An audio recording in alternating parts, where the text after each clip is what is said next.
Today's cut sectioning. Sectioning is going to be real simple. Basically two separate sections. Working diagonal forward partings, separating the top and the bottom. So I go right at the edge of the eyebrow up to the mid crown, clip that away, and then I'm going to go into the bottom. I'm going to comb that backwards. And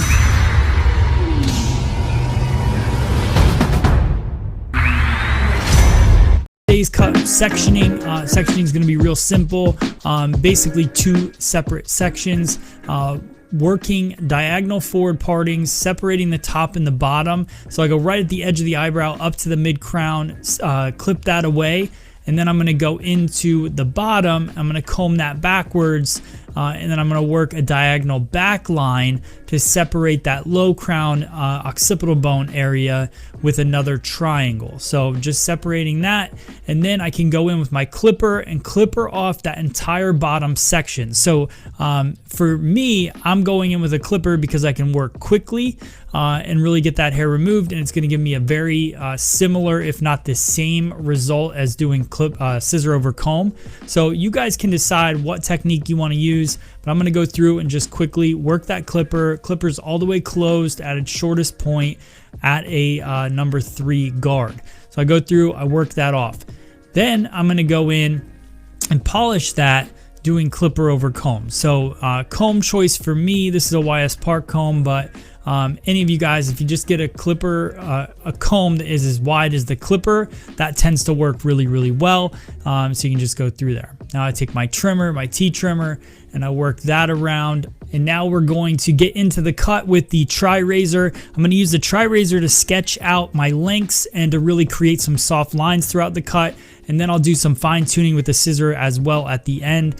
So our sectioning in the back is going to be starting vertical, and then we're going to work pie-shaped sections all the way around, following the head shape though, not staying stationary. I want to just create some layering in the form of the head shape. So just see me working, slightly holding that hair straight out from the head, and then working that tri-razor through, creating that layered effect. Nice little disconnect on this haircut, but it's nice and soft because of the fact that we're using the razor. So the razor is going to create some really nice soft lines in this cut.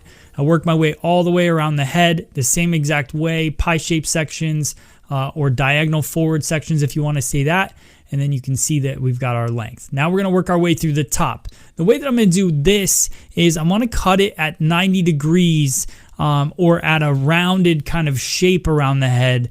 But with that being said, I don't want to elevate it too high over the head at this point. I want to build up the weight in the center of the head shape. So everything's going to kind of come towards my body as I cut it. So you'll see following the round of the head, working that razor through, nice big strokes with the razor as well. The heavier that stroke with the razor, the back and forth movement, the softer your line is going to be and the more texture you're going to create. So this is one of my favorite tools. It's a 3-sided cutting tool. So you cut 100% on the one side. That's what I'm using right now.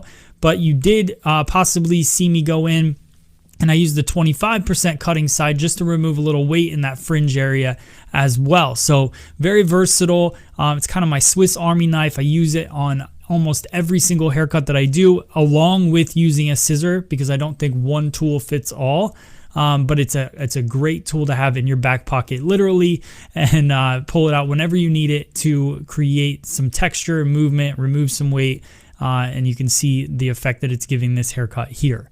So just continuing through, keep taking those sections, bringing the hair over to me. Elevation is always your friend when you're trying to remove some weight from a haircut. So you'll see that I'm lifting it slightly as I work through it. I'm not bringing it down to the ear. I'm bringing it up above more that parietal ridge area.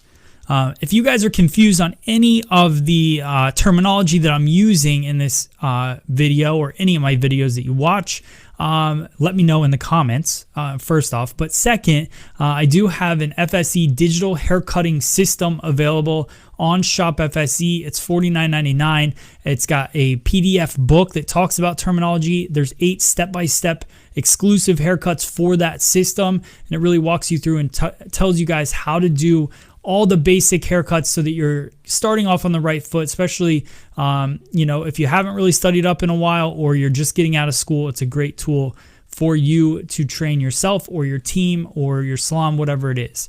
I'm going to go with the Matt Beck scissor now and start creating some soft edges around that fringe area. So basically, to explain what I did here is I went through and I cut with the tri-razor my basic length that I was going for, or about the length I was going for. Now I section off the top in that little triangle kind of formation, and I just lighten up that fringe because I want to start to expose her eyes, and that's really what I was going for. So a little slide cutting through. Now we go in with Paul Mitchell Invisible Wear Memory Shaper. I put that in the hair. It's a really nice light hold. We'll call it a gel. And I just work that through the hair. It's going to create a ton of shine. Gives me that hold, keeps the cuticles smooth. You can see the texture already popping out, but we're going to do a ton of techniques now, guys. So this is the Mizutani Type Z dual texture scissor, also available on Shop FSE. This is one of my go-to scissors, or texturizing scissors, because it has teeth on both blades. So there's no standard blade on this. And what I love about that is as it cuts into the hair, you can see how easy it glides through. There's no blade to get in the way. A lot of the times when you cut with a typical texturizing scissor, especially if it's not great quality, you'll get a snag up in that. So you just want to make sure that you have a good quality scissor, but I'm sliding through it just like a hot knife through butter, and working that texturizing scissor through and just lightening up the shape. So I've got my overall shape using the tri-razor, and now I go in and just remove some weight, elevate the hair, point cut into it, create a ton of texture. So before I finish the haircut, I want to talk about the color technique that I did to transform this yellow, bright yellow hair color into this beautiful pinky rose tone using the brand new Paul Mitchell The Demi Pearl Collection. Basically what I did was I separated the top and the bottom, kind of like I did in the haircut, and I paint the entire bottom section with 7P using 7 volume, and I run that roots to ends all the way through. Then that top U section, I go through and I paint just the root 7P, and then I paint 9P through the mid shaft and ends, and I kind of work it with my fingers through just to melt that 7P and 9P together, which created this beautiful technique. You only have to process it between 5 to 20 minutes. I processed it for the full 20 because I wanted the full effect of the tone. I wanted to show you guys what this can do, but you can see how beautiful that color turned out.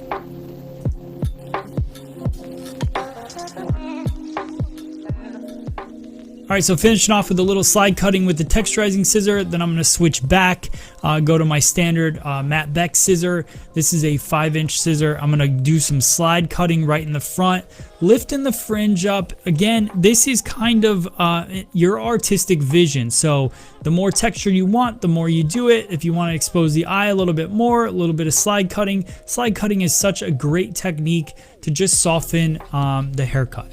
Now I'm going to go in. This is called no thumbs technique. Let me know in the comments below if you want me to do a specific video on how to do this.